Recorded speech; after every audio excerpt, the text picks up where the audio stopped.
Hey guys, my name is Wildcard and welcome back to my channel. Thank you for watching my content, I really do appreciate it.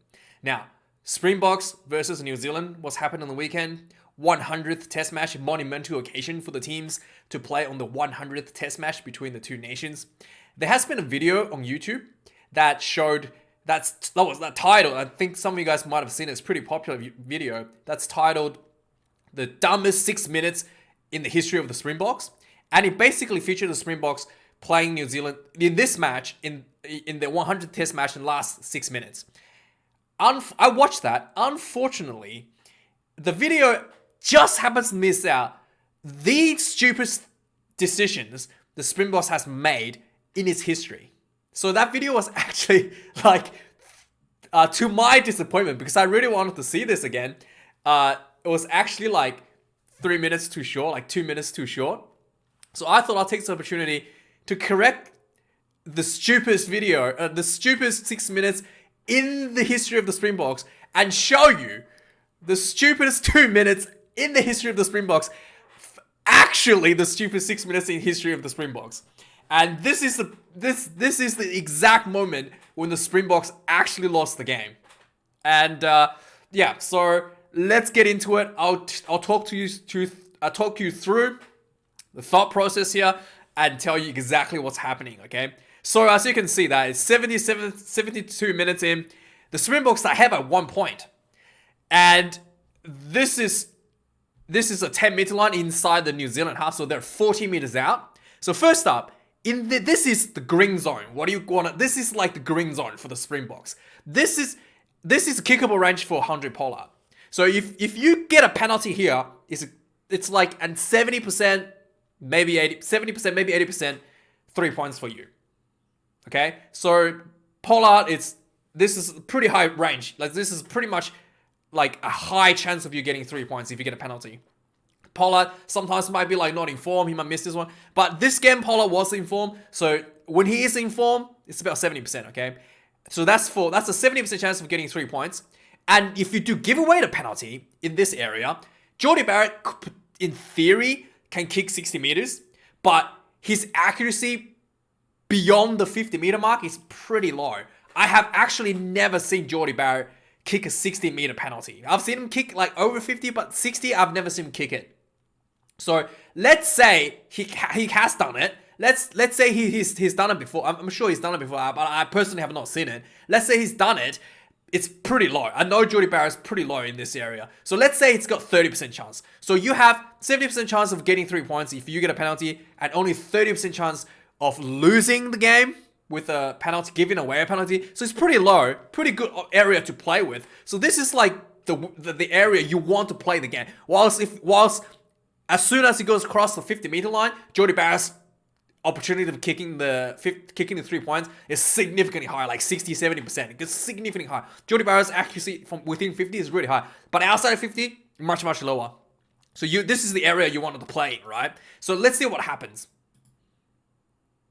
So the line out comes in by the Springboks. This is actually a great position for the Springboks, and goes long, sets up a maul. So this is exactly the thing you want to do. So the forwards, knowing their work, knowing their job quite well, and this is the bread and butter of the Springboks.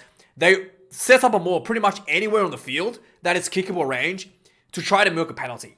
Okay, especially the reason for the maul is that there's a lot of technical, clinical stuff in the maul that can go wrong for the defensive team that could lead to penalties. For example, you could potentially touch the ball jump up if it hits the ground, instant penalty. You could push in an angle, instant penalty. Changing your bind, like if you grabbed onto someone, for example, if this player is now pushing on the number 19, if he decides to push onto the 7 when the maul starts to shift, instant penalty. And then when that happens, you have 70% chance with Pollard instantly getting your 3 points. And the fact that you're ahead by 1 at this point, you want that 3 points to make sure that New Zealand has to score a try to win, which makes the game much more difficult for New Zealand to win. And from the defense the Springboks are having, from just sheer fact the Springboks defense is one of their strengths. It's very difficult for New Zealand to win. So it's something that you can rely on that you can stop New Zealand from scoring tries. You're very good defense. So that's the strategy. So the forwards is, read the playbook and made the right decision to go for the maul. Now, as I mentioned, this is the green zone. This is where you want to get a penalty. So the maul isn't going well. And that could have been penalty right here. Like, he's changed it's coming from the side. It could have been there. Like, the referee, that could be a penalty right there, right? But the referee didn't call it. So the maul isn't going anywhere. And Faf de Klerk gets the ball out. Okay, so you can see that he's about to kick. So let's forget about what the backline's doing. 100 Pollard's deep, so he definitely knows that the kick's coming. So the backs are definitely, like, knows this is coming. The chasers are ready. 100 Pollard's drop back, getting ready for the return kick, right? Let's see what happens next. So he puts up a high ball. D-Mac goes in for the ball. He drops it. This is literally the best possible outcome for this high ball. You have a short on advantage for knocking on, and you get the ball back. This is literally exactly what you want. So what you want to do from here is just pressure, and try to get the penalty and try to get the 3 points, secure that 3 points. Because now this is almost 100% for 100 Pollard to kick this one in. You know, he's missed. I've seen him miss from this, you know, from the sidelines here, but this is all like very high, like 90% chance of 100 Pollard of getting this one, right? So let's continue. So you have a short time advantage, get the ball back. This is just as good as you can get, right? So this start attack, so that's good. So Faf is attacking. There's first phase, they're attacking, ball comes back out, quick ball. He decides to go blind again. Okay, whilst there's a lot of space, there's a lot of people blindside. Not sure why he decided to go for blind, but he goes blindside again. Switch it up, I guess.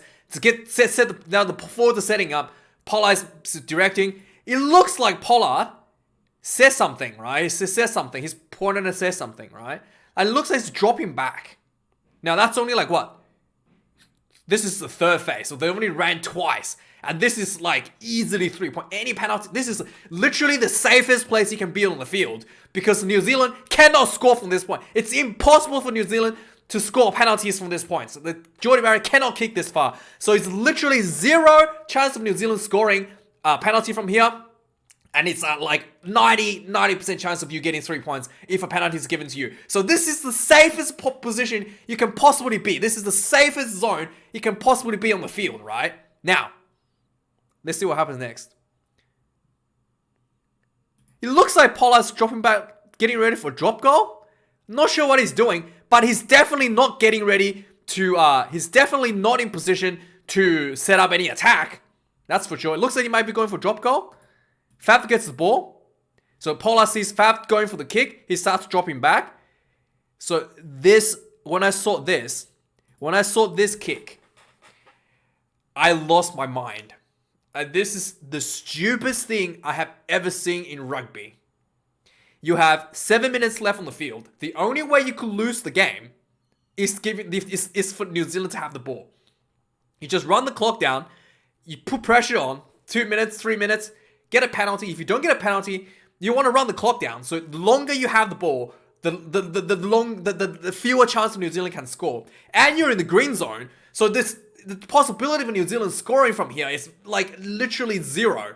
Almost zero. They can potentially counter attack and score. But your defense is pretty good for them to actually be able to, like, it's almost zero, right? It's very low chance for them to do that. It's possible, but it's very zero. If you do give away a penalty, they cannot kick goals from here. So it's like the safest place you can be. And the only way New Zealand could possibly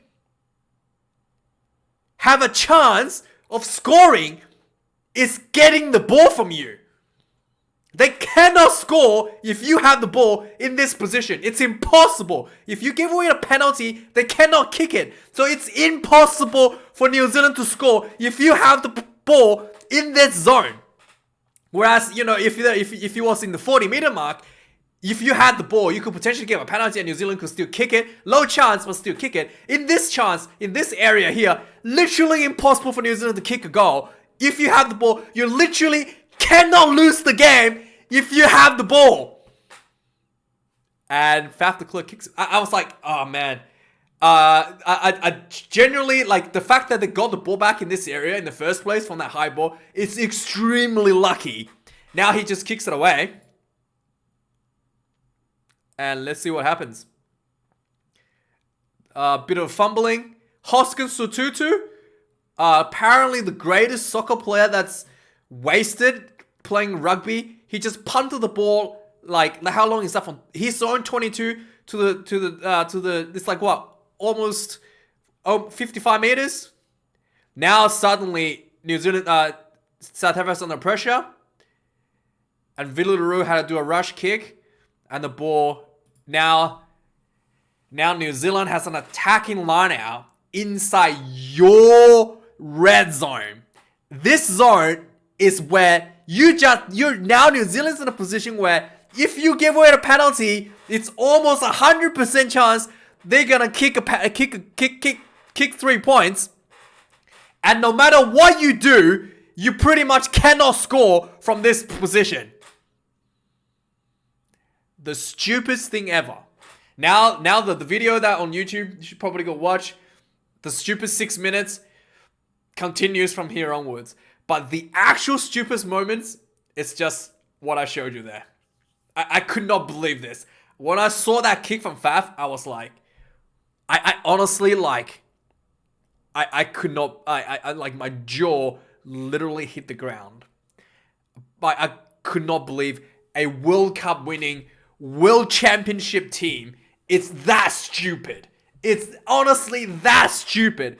I am a nobody on YouTube. I have never played professional rugby. Okay, I'm a freaking amateur. And I can, in like 1 minute, I can see that was the stupidest decision you could have made in this game. Whereas later on, they did more box kicks. They did some, in the worst 6-minute video, they did like a box kick from halfway point. That's actually, like, you can actually, like, explain that because, you know, around the halfway point, Jordy Barrett has a pretty high chance of kicking a goal here if you give a penalty. So you don't want to play in that zone. That makes sense to try to, you know, put a high ball in so you play in the opposition, close to the opposition 22. That kind of like explainable. But to kick the ball away inside, outside the opposition 22, just outside the opposition 22, has to be the stupidest thing I have ever seen in a game like this when you're about 7 minutes away from winning the 100th test match against the All Blacks. Anyway, guys, thank you for watching this video. Like, comment, and let me know what you think. Cheers.